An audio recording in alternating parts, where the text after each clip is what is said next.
जय भीम नमोबुद्धाय. मी Bhimrao Lonare. IBM TV 9 news आणि नॅशनल मीडिया न्यूजमध्ये मी आपलं स्वागत करत आहे. यावेळी मी दीक्षाभूमी परिसरामध्ये आहे आणि दीक्षाभूमी परिसरामध्ये एक आंदोलन झालं. आंदोलन कसल्या संदर्भात होतं तर कृषी विभागाची जी जागा दीक्षाभूमीला लागून आहे ती महाराष्ट्र सरकारने ताबडतोब दीक्षाभूमी स्मारक समितीला द्यावी या मागणीसाठी हे आंदोलन होतं.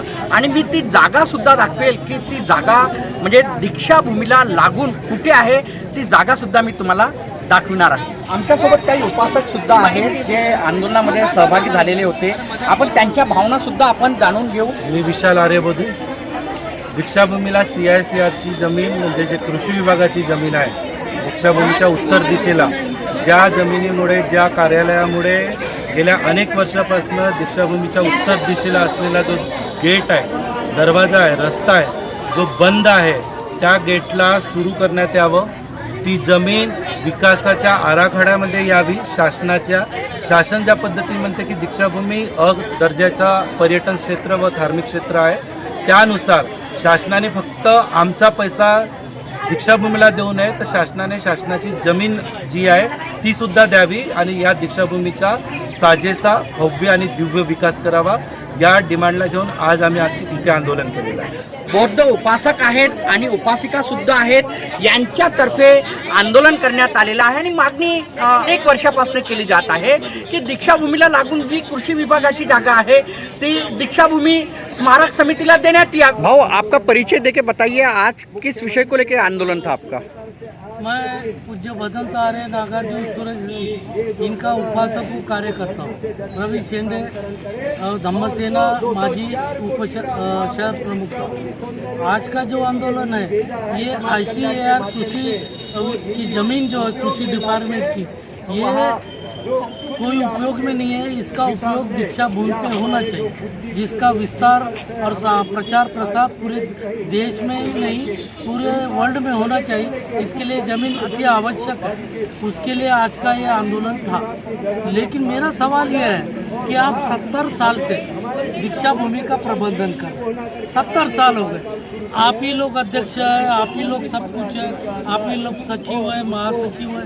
70 साल में आप जब धम्म दीक्षा कार्यक्रम यहाँ होता है दसरे के दिन धम्म चक्र प्रवर्तन दिन आप जो सत्ता में पार्टी रही कांग्रेस रही तो कांग्रेस को बुलाते, बीजेपी रही तो बीजेपी को बुलाते. फिर भी 70 साल में आप ये ज़मीन का हस्तांतरण नहीं कर सके ये हमारा आरोप है. और जो 70 साल कुछ नहीं कर सकता उसको यहाँ दीक्षाभूमि पे प्रबंधन कमेटी में रहने का कोई अधिकार नहीं. हमारी महाराष्ट्र की बौद्ध जनता ये चाहती है कि ये प्रबंधन कमेटी में से गवई गानार पे किसी का भरोसा नहीं रखा. अभी आप कमेंट देख लो जब वो पत्र परिषद लेते तो पूरे महाराष्ट्र से कमेंट आते पहले गवई को हटाओ तभी दीक्षाभूमि का विकास होगा, विकास विस्तारीकरण होगा, सौंदर्यीकरण होगा. नहीं तो पिछले वक्त जैसा ये आंदोलन करना पड़ेगा. कल का एक स्टेटमेंट पड़ा गजघाटे का, वो बोले अच्छा बना रहा था, हम लोग तो स्लैब बना रहे थे, अंडरग्राउंड पार्किंग बना रहे थे. मैंने जब मीटिंग में यहाँ सवाल पूछा ये स्लैब की कितनी वैल्यू रहती म्हणजे कितने साल चल सकता तो वो इंजीनियर को पूछ रहे थे तो इंजीनियर ने बताया 50 साल की वैल्यू रहती है स्लैब की और 50 साल में फिर दीक्षाभूमि खोदोगे. ये कौन सा सौंदर्यीकरण है, ये कौन सा विस्तारीकरण है कि 50 साल के बाद अगर वो नहीं किए और वो स्लैब गिर गया तो लोगों के क्या हाल होंगे, पार्किंग में रखे गाड़ी का क्या हाल होगा. तो ऐसा मैंने उनको मेरा कहना है कि आप जो सौंदर्यीकरण कर रहे थे वो गलत था.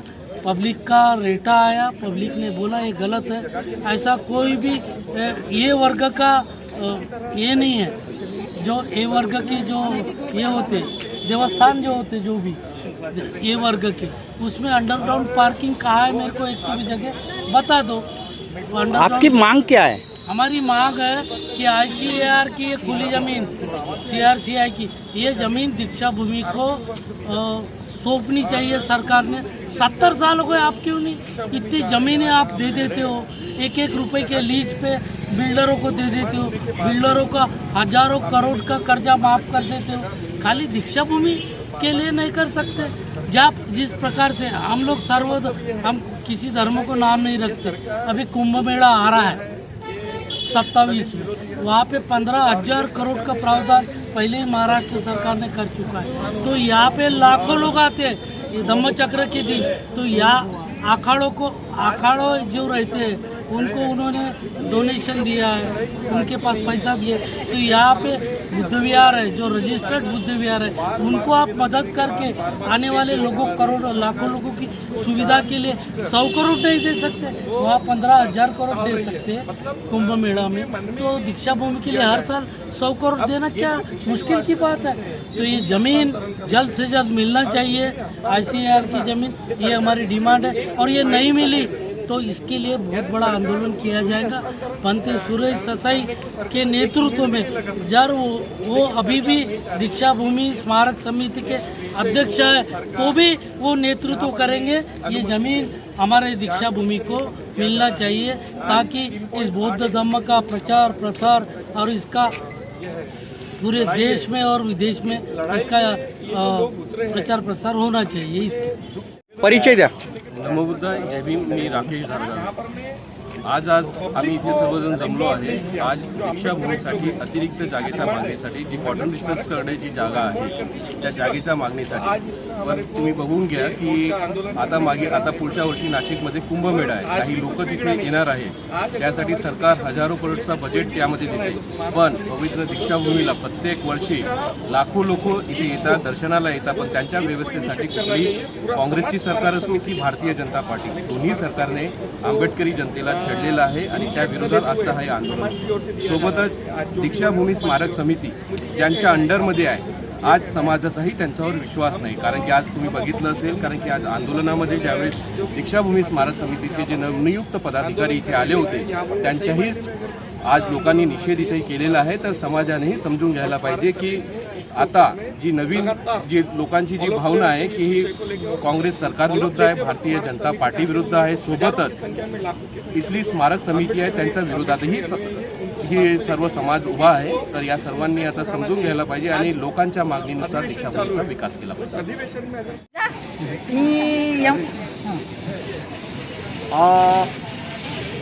मी इंजिनियर पद्माकर गणवीर, केंद्रीय संघटक, भारतीय बौद्ध महाव व समता सैनिक दल। सर्व दीक्षाभूमी परिसरामध्ये आलेले विविध संघटनांचे आंदोलनकारी बंधू आणि भगिनींनो, सर्वांचं जय भीम करतो मनपूर्वक। आपण आजच्या 1 जुलै 2026च्या आंदोलनामध्ये येऊन 1 जुलै 2024ला जो भारतीय बौद्ध महासभेचे केंद्रीय अध्यक्ष डॉक्टर भीमराव आंबेडकर साहेब यांनी जे आदेश दिले होते की दीक्षाभूमीचा जो विद्रुपीकरण होत आहे तो थांबवा, आणि नागपूरकर जनतेने 1 जुलै 2024ला दीक्षाभूमीचा विद्रुपीकरण थांबवला होता। त्याच 2 वर्षानंतर आज 1 जुलै 2026ला दीक्षाभूमीच्या लगतची कृषी विभागाची जमीन हे दीक्षाभूमी विस्तारीकरण आणि विकासासाठी देण्यात यावी म्हणून एवढ्या भर पावसामध्ये नागपूरकर जनता, विदर्भातील जनता, भंडारा, गोंदिया, वर्धा येथून आलेल्या सर्व जनतेचा मी आभार याच्यासाठी मानतो। आपण सर्व संघटनांच्या वतीने ही जी काही मागणी रेटत आहोत हे फुकाभाकी नाही। दीक्षाभूमी परिसराची ही जागा आहे। 1960-61च्या दरम्यान ह्या जागेवरती माता कचेरीची जागा असो, कृषी विभागाची जागा असो, ही जी पब्लिक ह्या रोडनी फिरते दीक्षाभूमीच्या पूर्वेकडून, ही जागा दीक्षाभूमीची होती। परंतु ह्या महाराष्ट्र सरकारने कपटाने, ढोंगीपणाने आणि दीक्षाभूमीच्या समितीला गुमराह करून ह्या जागेवर आपापले कब्जे केले। दीक्षाभूमीवाल्यांनी ह्या बौद्धांनी जागेची मागणी करू नये म्हणून कृषी विभागाच्या जागेवर यांनी आता बांधकाम सुरू केला आवश्यक नसतानाही। खाली 80 क्वार्टर ह्या कृषी विभागाच्या जागेवरती खाली क्वार्टर पडलेले आहेत, तिथले कुत्रे दंड मारतात। माता कचेरीच्या परिसरामध्ये या लोकांनी बौद्ध जनतेने मागणी करू नये म्हणून मेट्रोसाठी जागा दिली। ITIच्या परिसरामध्ये अनावश्यक बांधकाम सुरू आहे हा सर्व आंबेडकरी जनतेच्या विरोधामध्ये महाराष्ट्र सरकारतर्फे एक षडयंत्र रचल्या जात आहे आणि ह्या षडयंत्राच्या विरोधामध्ये लढा देण्यासाठी संपूर्ण नागपूरकर आणि विदर्भातली जनता एकवटलेली आहे। ह्या सर्व जनतेचा मी आभार मानतो। तुमच्या ऐक्याने, तुमच्या एकजुटीमुळे महाराष्ट्र सरकार निश्चितच दखल घेतल्याशिवाय राहणार नाही आणि जर त्यांनी दखल घेतली नाही तर 15 दिवसाच्या नंतर आम्ही पुन्हा निर्णय घेऊन प्रचंड आज निसर्गाने महाराष्ट्र सरकारला साथ दिली, परंतु येणाऱ्या दिवसामध्ये हा पाऊस, प्रचंड पाऊस आल्यामुळे महाराष्ट्र सरकारने खुश होऊन जाता कामा नये। येणाऱ्या 15 दिवसाच्या नंतर आम्ही ती जनता अशाच पद्धतीचं आंदोलन पुकारून मोठा लढा महाराष्ट्र सरकारच्या विरोधात आणि केंद्र सरकारच्या विरोधात लढणार आहे।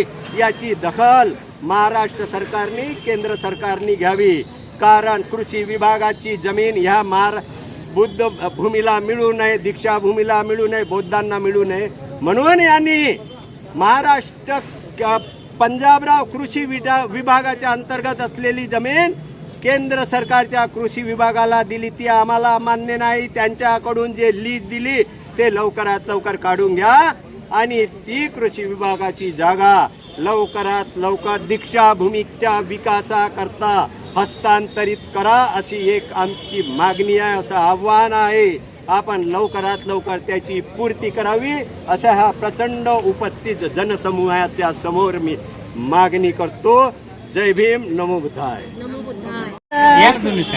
70 वर्ष झालेले आहे या दीक्षाभूमीचे। आज जे बाकीचे जे लोक आहेत 36 कोटी देवांगणाचे, त्यांच्यासाठी ते काय बोलतात चालतात, ते संविधानच्या 36 कोटी देवांगणाने लिहिला, हे आजादी कोणी केला, 36 कोटी देवांगणाने केला। हे आज सगळे हे काम जे बोलता चालता बाबासाहेबांनी संविधान लिहिलं, आपले काम म्हणतात नाही ज्योतिबा फुलेनं शाळा काढला, हे यायचे कार्य आहे। हे 36 कोटी देवगण यायचे कोणते कार्य आहे, याने कोणतं कार्य केला? आज आता हे आमच्या हक्काची जागा आहे। आज जे लाखो लोक इथे येतात त्या लाखो लोकांना इथे बसाची सोय नाही, उभे राहायची सोय नाही, इकडे तिकडे लोक भटकतात। तर हे सरकार आमच्या विरोधात आहे। आमच्या काय बाबासाहेबांना अकुशल कर्म केले का? कुशल कर्म केले ना, मग तुम्ही का त्याचा विरोध करता? का त्याचा विरोध करता? त्या बाबासाहेबांना मतदानाचा अधिकार काढला म्हणून तुम्ही आज सत्तेवर बसल्या। बाबासाहेबांना अधिकार नसतं काढला, तुम्हाला सत्ता भेटली असती का? ह्या कुत्र्याले ह्या कुत्र्याला दिलं सोगासन, हे कुत्रे लोटत लोटत तर त्याच्यासाठी आम्हाला अधिकार पाहिजे। आणि हे जे लोक आहेत याची हे जर सत्तावर आले म्हणून सगळ्यांनी आपल्या बापाचे काय म्हणतात नाही मंदिरं बांधतात त्याच्या नावानं, काय म्हणतात नाही काय काय बनवतात, अगोदर का नाही बनवला? सत्तेवर आले तेव्हा ह्या जनताच्या तोंडावर पुसून आपल्या मायबापाचं त्याच्या मायबापाचं कोणतं कार्य आहे? ह्या सत्तेवर आले त्याच्या मायबापानं कोणतं कार्य केला? बाबासाहेबासारखं कार्य केलं त्यानं, ज्योतिबा फुलेसारखं काम केला, कोणतं कार्य केला? तर याच्यासाठी म्हणजे सगळं 2-2 करोड रुपये देते। आज आम्ही 2 वर्ष झाले त्याची बसलो आहोत, 2 वर्ष झाले 130 एकरच्या जागेवर बसलो आहोत। तर आमच्याकडे काही लक्षच नाही गव्हर्नमेंटचं। आम्ही काय हरामाचं मागून राहिलो का? आमचे हक्क आहे तर आम्ही हक्कानं मागून राहिलो, तर आम्हाला हक्क भेटला पाहिजे आणि आम्ही हक्क मिळवल्याशिवाय आम्ही त्यातून बी उठणार नाही। मी 130 एकर जागेवरून आलो आहे। जर महाराष्ट्र सरकारने निर्णय घेतला नाही तर 15 दिवसानंतर मोठं आंदोलन करणार असा इशारा जो आहे बौद्ध उपासक आणि उपासिका यांनी दिलेला आहे। तर आता संपूर्ण जे लक्ष आहे महाराष्ट्र सरकारच्या निर्णयाकडे लागलेलं आहे। आंदोलनाला बघता महाराष्ट्र सरकार काय निर्णय देतो याकडे संपूर्ण बौद्ध समाजाचं लक्ष लागलेलं आहे। आपण बघत रहा IBM TV9 news, national media news. आमच्या चॅनलला लाईक करा, सबस्क्राईब करा, आयकॉन बेल बटन दाबण्यात विसरू नका। धन्यवाद, नमस्कार, जय भीम, नमो बुद्धाय।